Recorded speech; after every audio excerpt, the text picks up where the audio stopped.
ஜென்ரலாக எல்லா ஆடியோ லான்ச்லேயும் நான் வந்து எனக்கு இது ரொம்ப பயமான ஒரு விஷயம், மேடை பேச்சு அப்படிங்கிறது.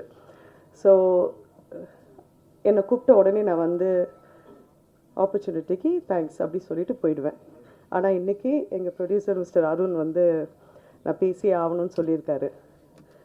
ஐ I always believed one thing in life, நம்மளோட பேஷன், அந்த பேஷனை வந்து கொண்டு போகிறதுக்கூடிய ஹார்ட் ஒர்க் அண்ட் பர்சீவரன்ஸ், விடாமுயற்சி, அதுக்கப்புறமா நிறைய பேஷன்ஸ், பொறுமை, இதுதான் என் லைஃப்பில் நான் ஃபாலோ பண்ணுற ஒரு விஷயம். அதுதான் என்னை இவ்வளோ தூரம் கொண்டு வந்திருக்கு. இதை நான் அப்படியே பார்த்தது மிஸ்டர் அருண் கிட்ட. ஏன்னா எனக்கு இந்த கதைக்காக எனக்கு கால் வந்தது அவர்கிட்ட இருந்து தான்.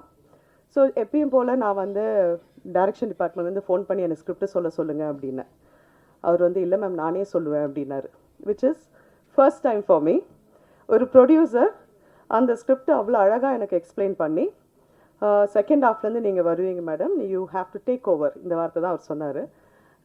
அங்கேருந்து நீங்கள் இந்த குயிலி அப்படிங்கிற கேரக்டரை வந்து ரொம்ப வலி, நிறைய சாக்ரிஃபைஸ், அதோடைய ரொம்ப கஷ்டமான ஒரு பயணத்தை நீங்கள் வந்து காமிக்கணும். வலி நமக்கு புதுசு இல்லை. So and I know I can do it. And இவர் அது அவ்வளோ அழகாக எக்ஸ்பிளைன் பண்ணது, என்கிட்டேருந்து இந்த கேரக்டரை அவங்க என்ன எதிர்பார்க்குறாங்க அப்படின்னு சொன்னது எல்லாமே ஐ வாஸ் ரியலி இம்ப்ரெஸ்ட். ஏன்னா முதல் தடவை ஒரு ப்ரொடியூசர் எனக்கு ஃபோன் பண்ணி இவ்வளோ டீட்டெயில்டாக எனக்கு வந்து ஒரு ப்ரீஃபிங் கொடுத்தாரு. So that is the first reason நான் இந்த படம் ஒத்துக்கிறதுக்கு உரிய முதல் காரணம் அதுதான். அடுத்தது and the social cos behind it.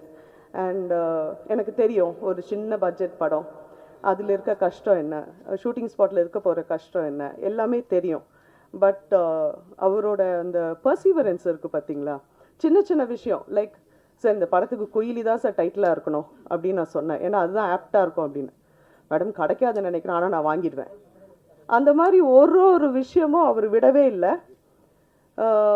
இந்த படத்தை வந்து இவ்வளோ தூரம் அவர் சொன்ன மாதிரி 4 years ப்ளஸ் ஒரு ஸ்ட்ரகிள், ஒரு பாயிண்டில் இது எப்படி வரும் அப்படின்னு ஒரு கொஸ்டின் இருக்கும்போது, ஆனால் அது இவ்வளோ தூரம் கொண்டு வந்து அதுக்கு இவ்வளோ பேர் இங்கே உட்காரது இல்லாமல் மேடையில் இவ்வளோ பெரிய டிக்னிட்ரிஸ் இருக்கும்போது அது அந்த பர்சிவரன்ஸை பற்றி என்ன சொல்ல, இது சக்ஸஸ் ஆகி தான் ஆகணும். இங்கே இந்த மாதிரி ப்ரொடியூசர்ஸ் கிடைக்கிறது ரொம்ப ரொம்ப கஷ்டம்.